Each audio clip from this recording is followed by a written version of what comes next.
Oke, welcome back to BTS Bawaslu Talk Something.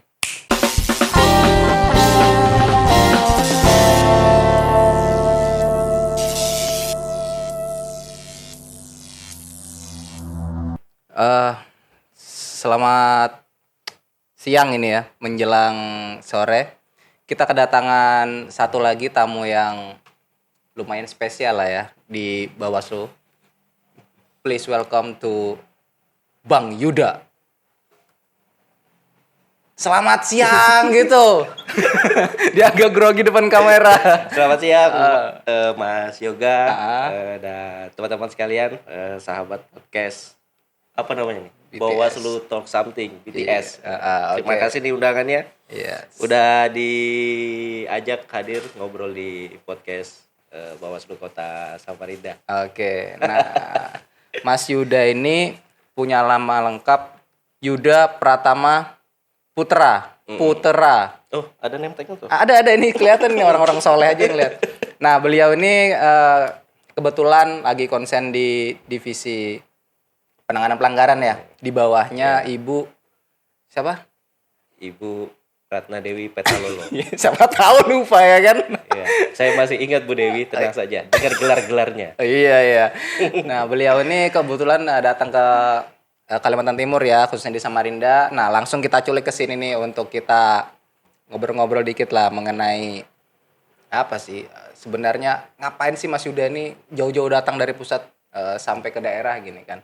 Tapi sebelum itu saya pengen tanya-tanya dulu nih. Ya. Kan sudah lama nih di Jakarta nih kan. Sudah lu udah lama nih di Jakarta Asik. gitu kan. Gue pengen tahu nih ngapain aja sih di sana tuh di bedanya apa sih di RI sama di daerah tuh bedanya apa sih kerjaannya? Bedanya honornya 2 kali lipat. Bedanya ya di daerah. Dulu saya ini pengetahuan dulu ya buat sahabat-sahabat sekalian. Saya kesini itu tidak hanya dinas. Jadi saya itu KTP sini, KTP Kota Samarinda. Jadi ya sekalian pulang kampung ya. Kemudian kembali lagi ke pertanyaan apa bedanya bekerja di daerah dengan di dinas. Dulu saya di Bawaslu Provinsi Kalimantan Timur Oke. dari 2013, kemudian Juni 2018 saya diminta bergabung ke Bawaslu Republik Indonesia. Diminta ya. Diminta, saya ingat sekali saya diminta di Circle K, ya, jangan lupa itu yang meminta saya. Bedanya ya di sana lebih terfasilitasi aja ketimbang di Bawaslu Provinsi. Ya ibarat kalau kita itu koki chef gitu ya, di sana itu misalnya kita minta bumbu dapur, lada, udah ditumbuk ladanya kalau di sana. Kalau di daerah Tinggal di daerah belum ditumbuk, Pak, kita numbuk dulu tuh. Iya. Wortelnya belum dipotong. Oh, gitu. Kalau di sana udah dipotong, gitu aja. Itu aja bedanya. Terfasilitasi ya kan. Terfasilitasi, itu aja. Nah, ini kalau sahabat-sahabat pengen ngikutin jejaknya Mas Yuda nih, bisa nggak sih? Atau memang itu memang orang pilihan aja itu Mas Yoga nggak bisa itu gitu? Atau ada gitu? Yang pertama memang bisa dibilang udah jalan hidup ya. Apa sih jawabannya? Udah jalan hidup. Saya juga nggak tahu. Eh. Jadi kalau bisa diberi judul besar di dalam hidup saya itu, judul besarnya itu saya tidak pernah memilih Bawaslu.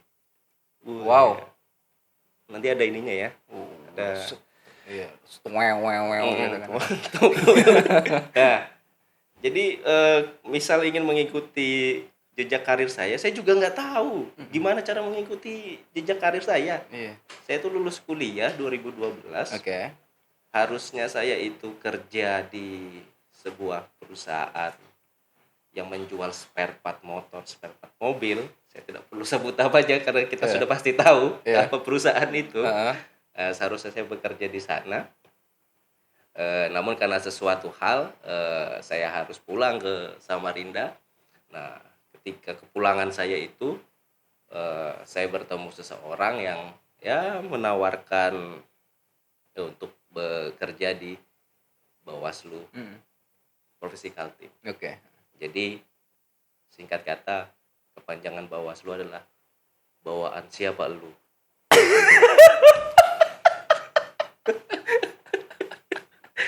Jadi tidak ada jenjang karir di situ. Oke.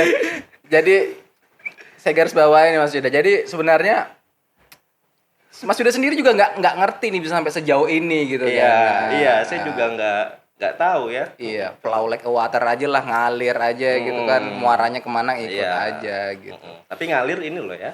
Ketika ada kita bertemu anak sungai, jangan diikuti anak sungai itu. Ah, Karena kagak jauh anak sungai, Pak. lah iya. Ngapain ke anak sungai? Iya, jadi kagak ngikutinnya ke muara, Pak. Gitu ya. Gitu.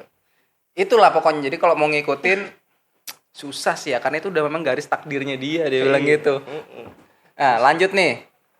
Ngomong-ngomong masalah PP nih, bentar lagi nih kan kita lagi ribet nih masuk di tahapan gitu. Nah, apa sih, ada nggak sih di pusat itu persiapan khususnya gitu? Ini kan kerjaan-kerjaan daerah, tapi kan pasti di pusat juga mikirin gitu kan. Oh iya pasti. Iya. Iya. Apa aja itu? Jadi kalau di Bawaslu RI sekarang persiapannya pertama kita evaluasi semua peraturan Bawaslu. Oke, satu. Itu satu ya, kita evaluasi peraturan Bawaslu.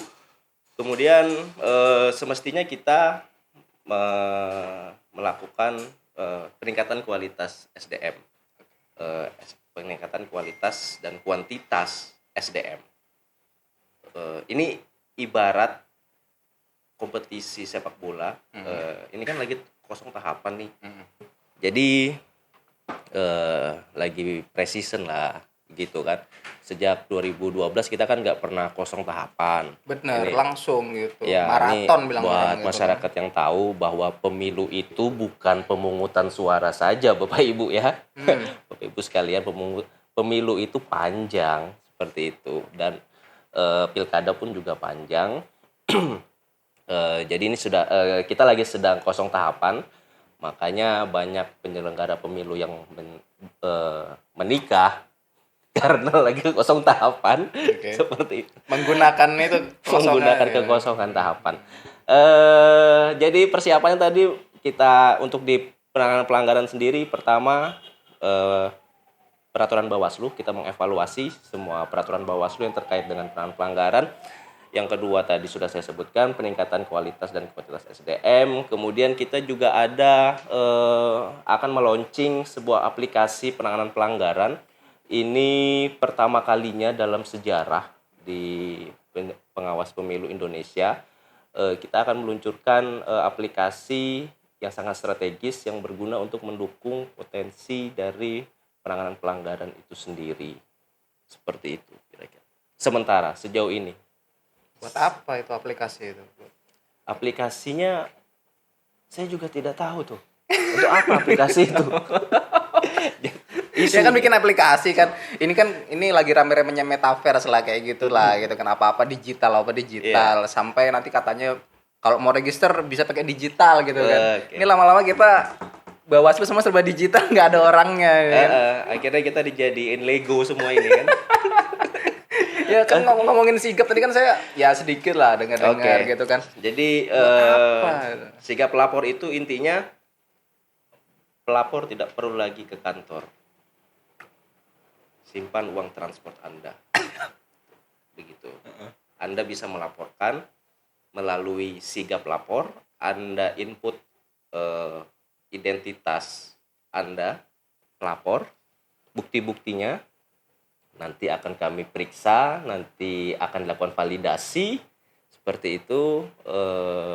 Setelah itu kami lakukan pemeriksaan terhadap laporan tersebut, kemudian akan diputuskan apakah laporan tersebut ditindaklanjuti atau tidak ditindaklanjuti. Intinya mendigitalisasi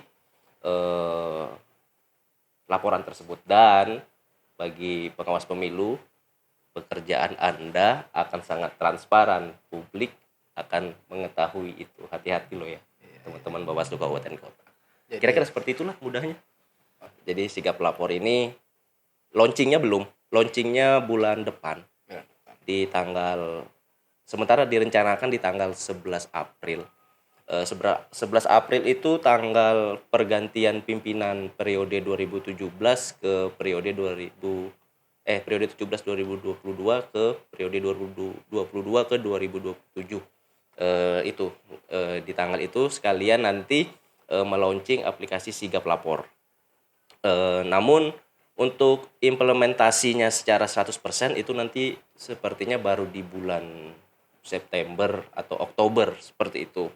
Jadi setelah di launching ini kami akan pertama membimtek dulu orang-orang yang nanti akan menjadi operator, menjadi adminnya.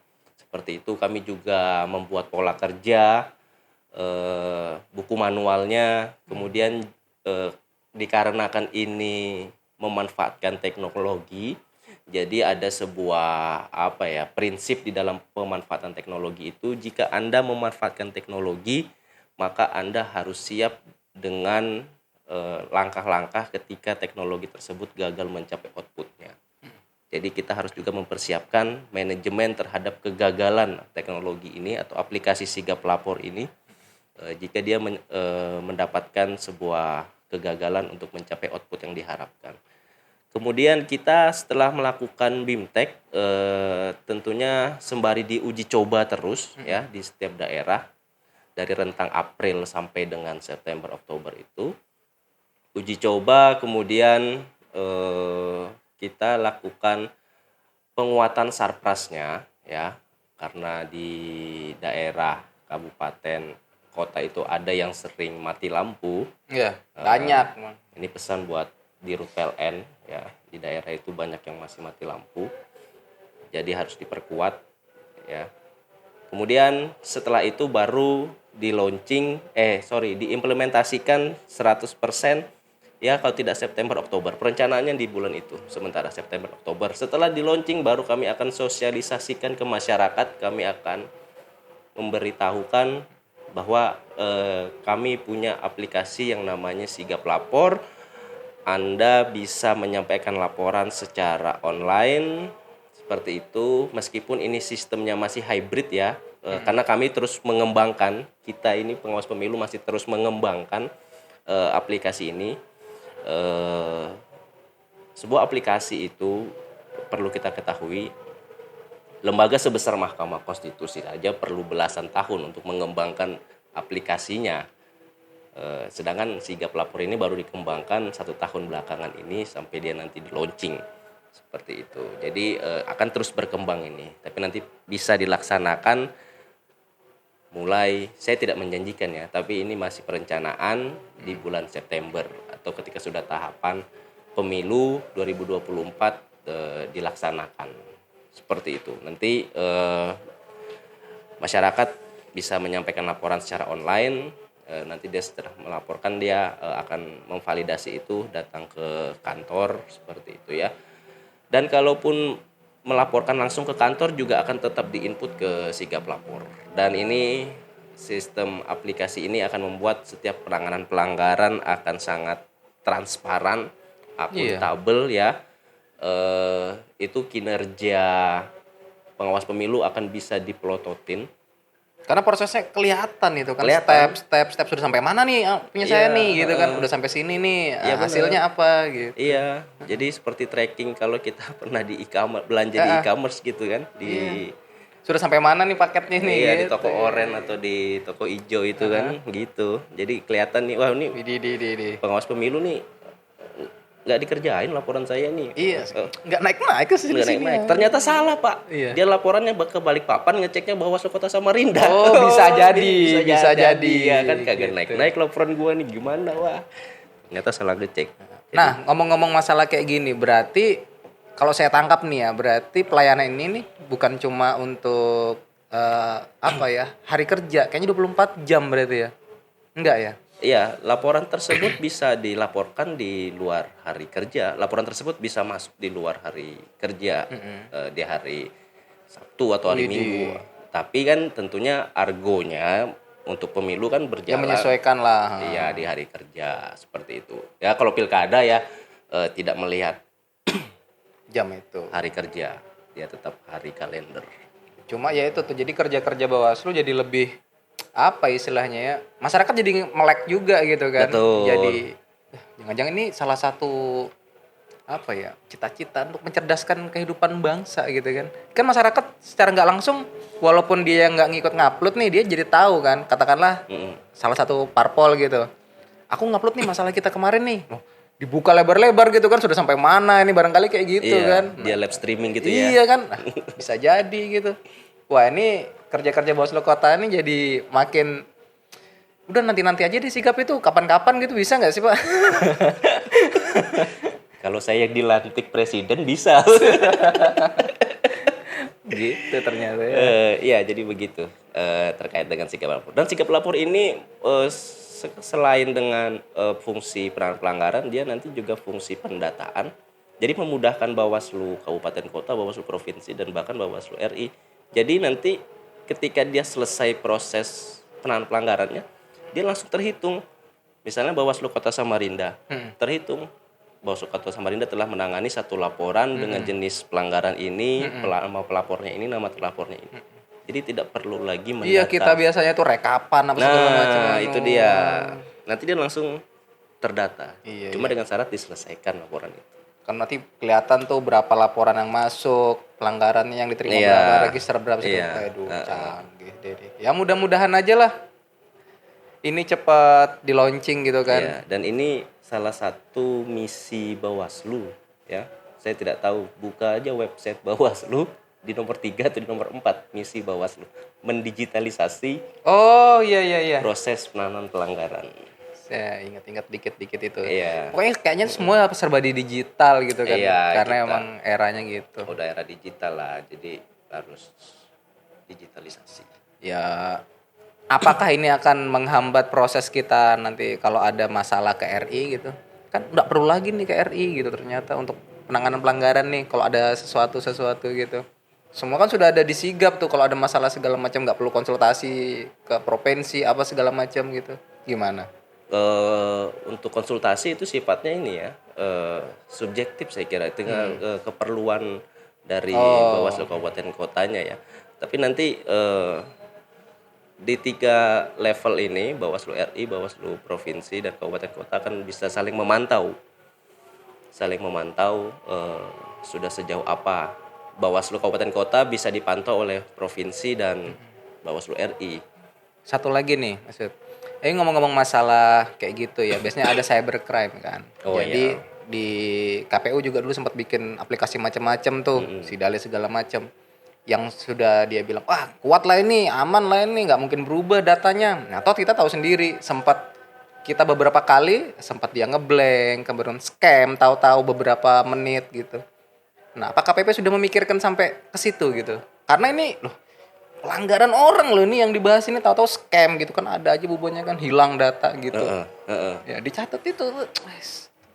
Dicatat itu. Ya yang bikin aplikasi siapa?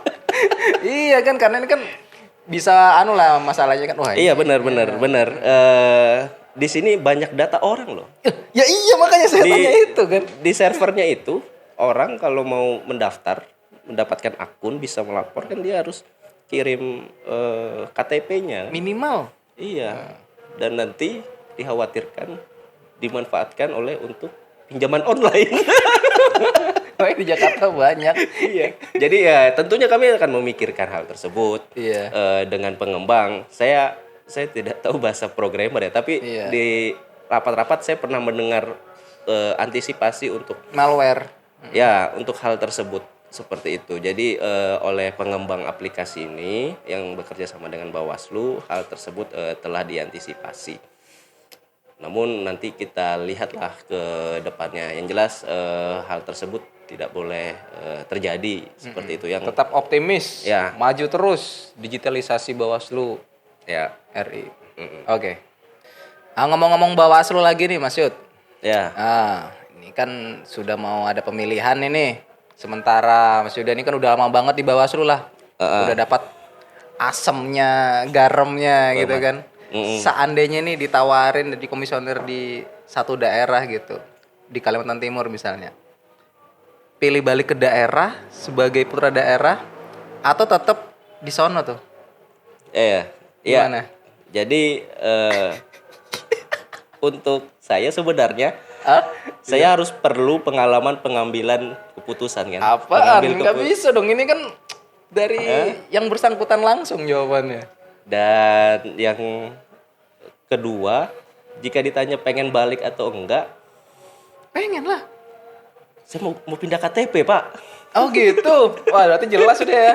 Kalau sampai orang punya apa ya kemantapan untuk pindah KTP ya udah. Ya, tapi enggak.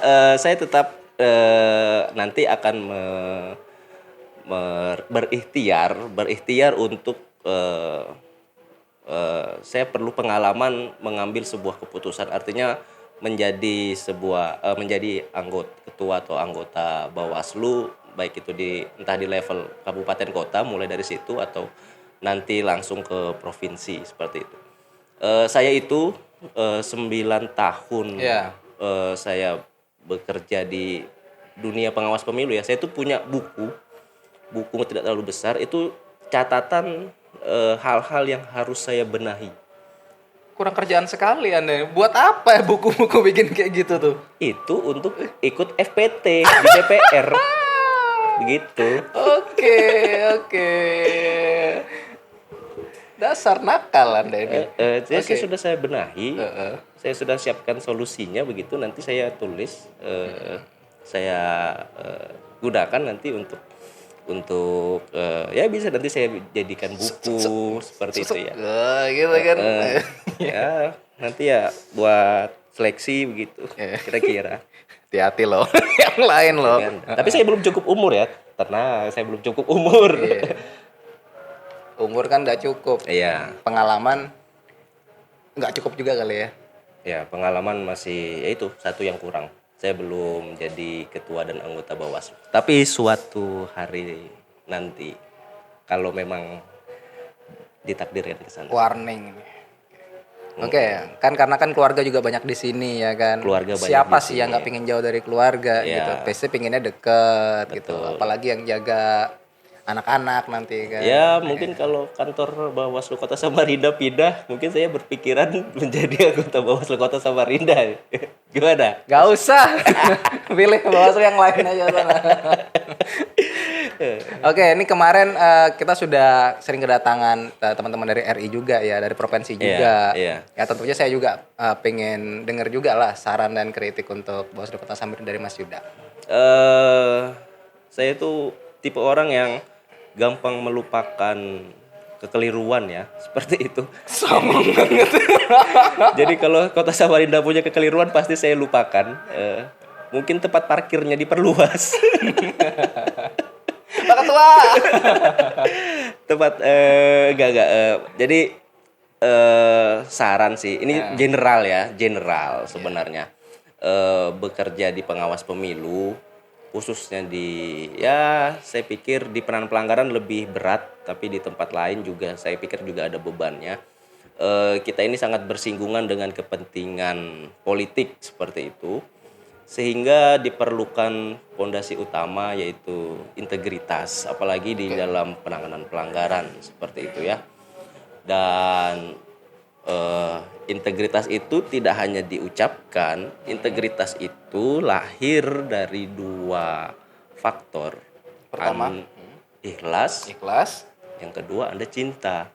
Sense of belonging, mencintai suatu tempat ya. Ya, jadi Anda ikhlas bekerja di lembaga ini dan Anda mencintai lembaga ini. Dari situ baru muncul integritas Anda. Kalau Anda tidak mempunyai itu, maka integritas hanya ada di mading-mading Bawaslu kabupaten kota. Dari cerita Jaga kita tadi yang integritas. banyak ini, yang bagus sih cuma yang akhiran ini. Dari kita mulai tadi, ini dong yang bagus ya. Iya. Jadi seperti itu. Jadi kalau Anda anggota pengawas pemilu, Anda bilang jaga integritas tapi Anda tidak cinta, tidak ikhlas, nah, itu cuma ada di mading-mading saja. Iya. Ada di foto, baru Anda bikin tulisan jaga integritas. Wah, itu. Jadi spidol, Pak. Seperti itu. Jadi Anda itu tuh dia. patu minal iman. Nah, itu dia. Tulis doang ya. Itu dia. Itu saran bagi semua pengawas pemilu di seluruh Indonesia. Jadi ketika sudah mulai bergabung di lembaga ini sangat syarat kepentingan.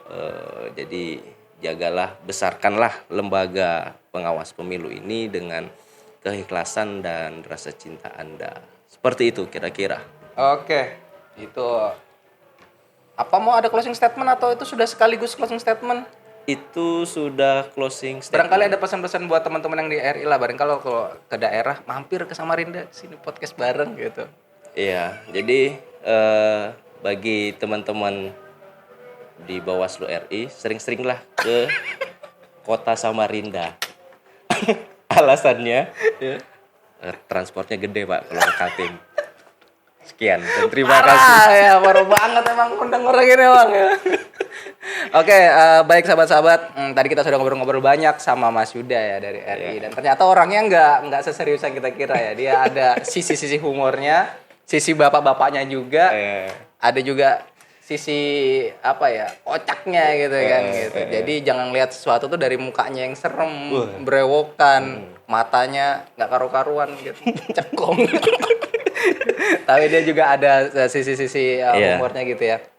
Oke baik sahabat, dari semua tadi ya saya ingin mengingatkan kembali bahwasanya Sigap tuh akan launching tapi tidak dalam waktu dekat, barangkali 1-2 bulan lagi ya.